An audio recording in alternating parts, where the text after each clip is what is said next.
નમસ્તે મિત્રો, સ્વાગત છે તમારું અમારી યુટ્યુબ ચેનલમાં।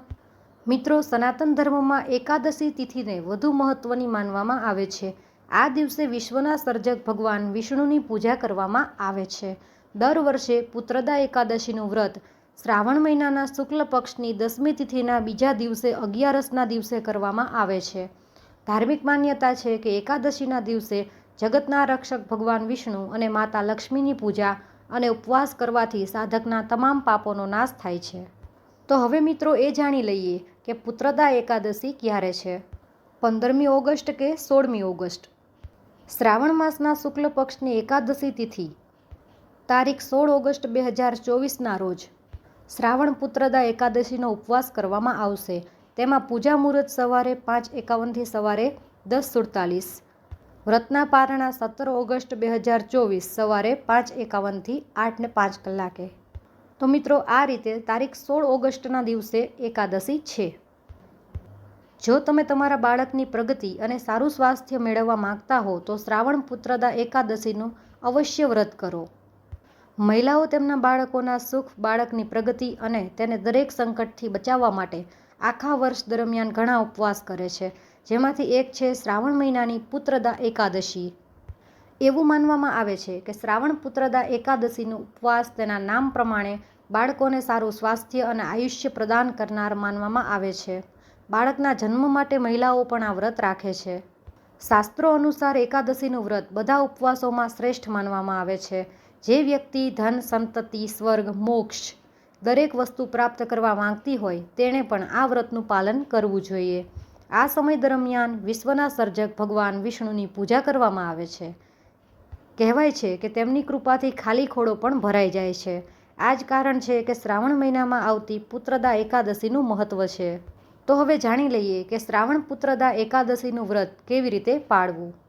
શ્રાવણ પુત્રદા એકાદશીનું વ્રત રાખનારા લોકોએ વ્રતના પહેલા 10મીના દિવસે સાત્વિક આહાર લેવો જોઈએ। ઉપવાસ કરનારે સંયમ અને બ્રહ્મચર્યનું પાલન કરવું જોઈએ।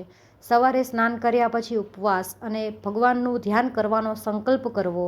ગંગાજળ, તુલસીના પાન, તલ, ફૂલ અને પંચામૃતથી ભગવાન નારાયણની પૂજા કરો। સાંજે દીવોદાન કર્યા પછી તમે ફળ ખાઈ શકો છો। વ્રતના બીજા દિવસે દ્વાદશી તિથિના દિવસે કોઈ જરૂરિયાતમંદ વ્યક્તિને ભોજન કરાવી, દાન આપી અને વિદાય આપો અને પછી ઉપવાસ છોડો। એવી માન્યતા છે કે આ પદ્ધતિથી પૂજા કરવાથી સંતાન પ્રાપ્તિનું સુખ પ્રાપ્ત થાય છે।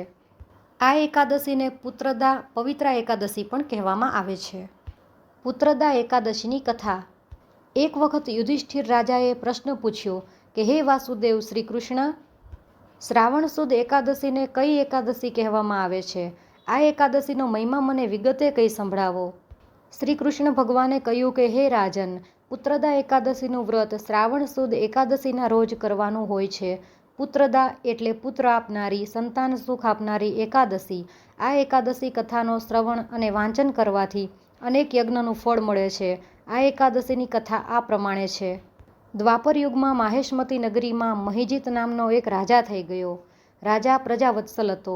રાજાને શેર માટીની ખોટ હતી। તેને હંમેશા નિસંતાનપણાનું દુઃખ હતું। રાજા પ્રજા માટે ન્યાયપ્રિય હતો। તેને ક્યારેય અન્યાય કરેલ નહોતો। પોતે પુત્રની માફક પ્રજાનું પાલન કરેલ, છતાં તેના નસીબમાં પુત્રનું સુખ હતું જ નહીં। એક સમયે રાજા મહર્ષિ લોમેશ મુનિના દર્શન કર્યા। આ મુનિએ રાજા મહિજીતને સદુપદેશ આપતા કહ્યું કે હે રાજન, અનંતકાલથી જીવનું જન્મવું, મોટા થવું, ભોગવવું અને મૃત્યુ પામવું એ જ કરતો આવ્યો છે। ભૂતકાળમાં ભોગોના સુખો ભોગવવામાં કંઈ બાકી નથી રહ્યું, છતાં ઇન્દ્રિયો તૃપ્ત નથી થઈ। મનુષ્યની બધી જ ધારણાઓ સિદ્ધ થતી હોય તો ધર્મ અને મોક્ષનો પુરુષાર્થ જ કોણ કરે? જીવનમાં બનતા પ્રસંગો પર અને કર્મો પર પુણ્ય, પાપ અને બળનો ઉપયોગ કરવો જોઈએ। મનુષ્ય સુખ અને માત્ર સુખ માંગ્યા કરે છે, પણ બિચારો એવી ચિંતામાં અટવાયો છે કે સુખની આછી રેખા પણ જોઈ શકતો નથી। શ્રદ્ધા લભતે સુખમ એટલે સૂત્ર અનુસાર સુખ માટે શ્રદ્ધા જોઈએ। પુણ્ય અને તપના સિદ્ધાંતોની શ્રદ્ધા સુખને લાવી આપે છે, પુત્ર સુખ આપે છે। આજે મનુષ્ય દુઃખના દાવાનળમાં સળગી રહ્યો છે, કારણ કે મનુષ્ય પુણ્ય પાપના સિદ્ધાંતોને વિસરી ગયો છે। પુણ્ય પાપની શ્રદ્ધાવાળો જ સાચું મન સ્વાસ્થ્ય પામી શકે છે। રાજા મહિજીત મુનિવર લોમેશ ઋષિને પૂછે છે કે એવું કયું વ્રત કરવાથી પુત્ર પ્રાપ્તિ થાય છે. રાજાને મુનિ શ્રાવણ સુદ એકાદશીની પુત્રદા એકાદશીનું વ્રત કરવા તેમજ અણુવ્રત કરવા અનુરોધ કરે છે. અણુવ્રત એટલે શું? ત્યારે મુનિ જવાબ આપે છે કે હે રાજન, 5 પ્રકારના અણુવ્રત છે. હિંસા ન કરવી, અસત્ય ન બોલવું, બ્રહ્મચર્ય પાળવું, ચોરી ન કરવી અને વ્રતનું પાલન કરવું. જે વ્રતનું પાલન કરે તેને મહાવ્રતી કહેવાય છે.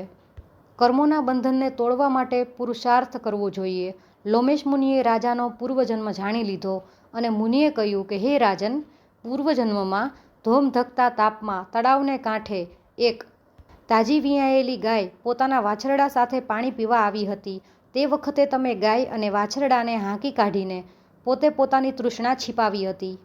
પણ તમે ગાય માતા તેમજ વાછરડાને તરસ્યા તગેડી મૂક્યા હતા. આ ઘોર પાપને લીધે તમારે આજે નિસંતાનપણું ભોગવવું પડે છે. લોમેશ મુનિએ રાજાને પુત્રદા એકાદશીનું વ્રત કરવા આદેશ આપ્યો. મુનિએ રાજાને કહ્યું કે તમારો સમગ્ર પરિવાર અને પ્રજા જો પુત્રદા એકાદશી વ્રત કરે અને તે વ્રતનું પુણ્ય આપને અર્પણ કરે તો જ તમને પુત્રની પ્રાપ્તિ થશે. એવું કહેવાય છે કે રાજા અને સમગ્ર પ્રજાએ પુત્રદા એકાદશીનું પ્રેમપૂર્વક વ્રત કર્યું, જેના પ્રભાવે મહિજીત રાજાની રાણીએ પુત્રરત્નને જન્મ આપ્યો. પુત્રની ઈચ્છા રાખનારી વ્યક્તિએ પુત્રદા એકાદશીનું વ્રત અવશ્ય કરવું જોઈએ.